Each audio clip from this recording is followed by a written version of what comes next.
Okay, it's been about a week since the Game Awards, and I gotta say that I thoroughly enjoyed my time watching the first half of that production. That's not to say that I didn't enjoy the second half, though. I simply fell asleep. Oh, brother, this guy stinks! Due to my work schedule, my body cannot hang anytime after 10 p.m., but that's besides the point. I quickly grabbed my phone the moment I woke up that next morning and did my research. Once I skimmed through the countless trailers, announcements that were announced the night prior, I came out the other end with a list of 5 games that really intrigued my gamer sensibilities. So in today's video, I wanted to highlight those 5 games in particular that might have missed your radar. Now, if that sounds like something you're interested in, consider engaging with the channel, whether that be liking, leaving a comment, sharing, subscribing. All of it really helps a lot. And if you're not one of the 33 people subscribed to the channel, then greetings and salutations. My name is Marcos. I'm a lazy procrastinator who's trying to build a YouTube channel talking about video games when they're not cooking, cleaning, working, or cuddling with the cats. However, I'm going to be taking this YouTube thing seriously in 2026, so consider subscribing, ringing the bell, sticking around, staying tuned into whatever the hell this is. But with all that intro rigmarole out of the way, let's get into the games. Before we get into the announcements that intrigued me the most during the Game Awards, I wanted to give a little nod to the big budget blockbuster titles that were shown off. First, I wanted to give a shout out to Pragmata. This was initially announced in 2020 during the PS5 reveal showcase, which is crazy to say. It's coming out next year in 2026. I think it had a release date of April 24th, which is kind of soon. So yeah, we wouldn't have to wait that long. It was giving me a lot of DK Bonanza vibes in terms of like a little girl on the shoulder of the main protagonist. It's giving a lot of Kojima vibes as well, with the futuristic techno aesthetic of things, with mechs, the suits, armors, the weapons, just the particle effects, all that stuff. There's the little girl in the game named Sophie, I'm pretty sure. During the game, they showed a puzzle mechanic where Sophie has to like do these little things that was really reminding me of that BioShock hacking minigame. That looked similar, so I feel like Pragmata is doing some cool things that are taking inspirations from Kojima, Bonanza, BioShock, and forming it into its own thing that could be really cool. So that game had a nice showing at the Game Awards, and I'm pretty excited to see where things go. And also, they announced that it was coming for Switch 2 as well, and this game is pretty beautiful and seems graphically intensive, so seeing it run on Switch 2 might be a little bit of a stinky port, but we'll see. Another cool thing though with that announcement was that girl that I was mentioning before, Sophie, who was on the MC shoulder, she's getting an amiibo for the Switch 2, so that's pretty cool. Third-party amiibo, we love to see that. Shout out Pragmata. The second shout out I wanted to give was to Divinity. This was the whole game behind the statue marketing from Jeff Keighley, the regal thickness. I forgot the other characteristic of what he was describing that statue of. But yeah, this is Larian's IP, Divinity Original Sin, Divinity. It goes way back. There's action RPGs, there's CRPGs, and yeah, this is their new game just titled Divinity. People were gonna say that it's going back to the old style of action RPGs, but Larian has put that rumor to rest in saying that it's gonna be somewhat turn-based, kind of like Baldur's Gate 3, but bigger and better in every way. The show was only cinematics, but that cinematic was gruesome, it was gory, it was high budget, it was gorgeous, it was disgusting, it was everything that I really wanted, other than gameplay. Obviously, I always want to see gameplay when things are announced, but I understand that this is a ways out.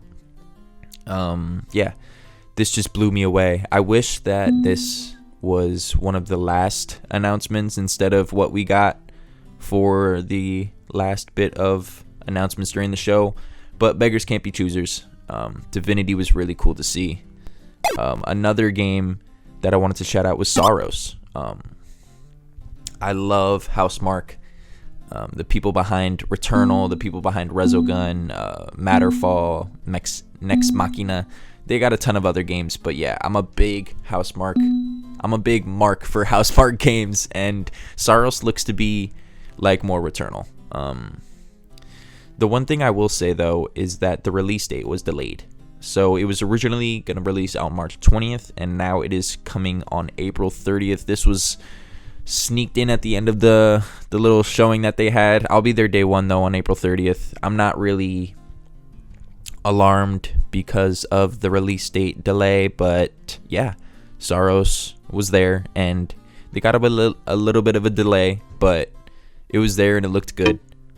Yeah, I'll be there day one. Shout out Saros. Shout out Housemarque. Another game that I've been really pleased to see was Lego Batman. I'm not sure the subtitle, but yeah, it's gonna be Lego Batman game spanning all of the stories, but it's without the serious tone of Batman's, like gruff exterior. But it is with including the Arkham combat that we all know and love. Just to have the combination of the unserious collectathon type of game with the Lego games, but also mixed with the nice punchy combat of the Arkham games before then. I'm going to be there day one on May 29th of next year. Just like Saros, I'm going to be there day one. Shout out Lego Batman. The last game I wanted to give a little nod to was Control Resonant. Now, I need to do my homework in terms of games that Remedy Entertainment have made. Now, I've played Alan Wake last year, the first one. Not Alan Wake 2, the first one on 360, and I completely adored that game. I still need to play Alan Wake 2. That's a big endeavor that I need to do. Control is another game. Obviously, Control Resonant is the sequel to Control. That game looked awesome. It looks like a lot more Control, but better in terms of just scenery and taking it outside of the old house, or I think that's what it's called, that location of the game. Looks to prioritize a lot of melee combat prior to, or instead of the ranged combat of Control. It still has those crazy mechanics of dashing, and it looks kind of like Infamous First Light or Infamous Second Son in that sense, but bigger budget or higher polished stuff like that. I'm pleased to see Remedy in their bag. Yeah, shout out Control Resonant. But I've waffled for long enough. It is time to get into my 5 favorite games that were announced at the Game Awards. Let's go. Okay, so the first game that I wanted to highlight was during the pre-show of the Game Awards. Like I said, I did not get to fully watch the show. I tapped out during the bit when Miss Piggy and Jeff Keighley were talking about their little affair during Bora Bora's vacation. I don't know what was going on, but I went to sleep after that. And so the pre-show I did get a chance to see, and they announced a lot of cool stuff, including my first game that I wanted to highlight, which was Bradley the Badger. Now, this game is being developed by Day for Night. It's a veteran team with Red Dead Redemption lead designer and writer Christian Cantamessa and Mario plus Rabbids creative director David Soliani. With funding from Krafton and What Up Ventures, this is an indie team trying to make a love letter to 3D mascot platformers back in the PS1 and N64 era of things like Banjo-Kazooie, Gex the Gecko, Conker's Bad Fur Day, and Bubsy. Similar to those games, they're spoofing IP like Cyberpunk, Bloodborne, The Last of Us, a lot of Sony IP that I found really interesting. But they're also keeping the identity of those games intact, like in Badgerborn or Bloodborne's little spoofy area. Bradley was dodge rolling. He was stabbing enemies like you would in Souls games. Keeping the integrity of Bloodborne intact, but putting a little Badger spin on things. There was also a lot of breaking the fourth walls with controllers that Bradley had in his hand. He would have like game mechanics at his disposal. Like he could grab a chair and explode it and throw it at a statue, or he could turn into a trash can and roll up that like cybernetic wall in Cyber Badger, which was the cyberpunk spoof level. There was The Last of Us, the spoof level, The Last Badger, which he was driving around in a car that looked like himself. It was kind of like Kirby in that way. Very ambitious mix of live action too that I was kind of like curious about. We didn't really get to see much of that. I'm curious to say the least. I love 3D platformers. They're a guilty pleasure of mine. I love collectathons. I know they're very simple and kid friendly and stuff, but there's a soft place in my heart for those games, and Bradley the Badger seems to be carrying the torch while also kind of modernizing things. And so my first game that I wanted to highlight was Bradley the Badger. Okay, the second game that I wanted to highlight was also in the pre-show, and that game was The Free Shepherd. Now, this game is being made by Frame Interactive. This is a small indie team founded in 2015. They made 2 games before this. I think they're Headmaster and Dead Secret. I've never played those games. However, The Free Shepherd looks to be really cool. Now, it's a game about a dog herding sheep in this atmospheric, post-apocalyptic type of thing. I just see vibes when they initially announced this game. I was like, yo, that looks like a place where I want to spend my time in. I don't really know much else about it. I know that it's coming to PS5 and PC in 2027, so we got a little ways away. But like I said, small indie development team working on this, and I want to give them the benefit of the doubt. It looks beautiful, by the way. The dog herding sheep and just the scale and scope of things really blew me away. How big the whole land seemed, but also like the camera perspective of the dog running, and there's a lot of futuristic types of mechanics. Maybe there's puzzles involved, and I'm really excited to see what this game has up its sleeves. But yeah, that's The Free Shepherd. Okay, the third game that I wanted to highlight in this video is called Coven of the Chickenfoot. Now, this game really drew me in from the visuals. The beautiful 3D cel-shaded look of it all really drew me in. The second thing that drew me in was the chicken feet. Obviously, in the title, they had that little flair on words. I think it was in the H of the chicken that had that little thing. I love when games or any real entertainment type of thing has like a title that coincides with the thematics of the whatever they're creating. And yeah, Coven of the Chickenfoot did that with its title and its little play on the chicken feet being included in the title. And the MC, Gertie, is an elderly woman with chicken feet. She looked like Sophie from Howl's Moving Castle from Studio Ghibli. She gave me her vibes from Knees Up, you know what I'm saying? But Knees Down, she gave me a whole other character, like Big Bird or something. She gave me Sophie vibes in the terms of like she was old. She had a hunchback, you know. Older women have those types of ailments or characteristics. I don't know what I'm going about. But this game is being made by Wildflower Interactive. I didn't know anything about that studio, but until I did research, and the studio director of that development team is Bruce Straley, and that name might be you might know that name if you are aware of Naughty Dog. Now this dude was behind Jak and Daxter. He was a part of Uncharted. He was co-directing Uncharted 4. He was a part of The Last of Us. So he branched off from Naughty Dog, left that studio, and made his own in Wildflower Interactive. And so this is their first game altogether as a studio. It kind of gave me Fumito Ueda vibes, like Ico in The Last Guardian. Now you're this character shepherding another computer character that has something to do with tear jerkers, puzzles, stuff like that.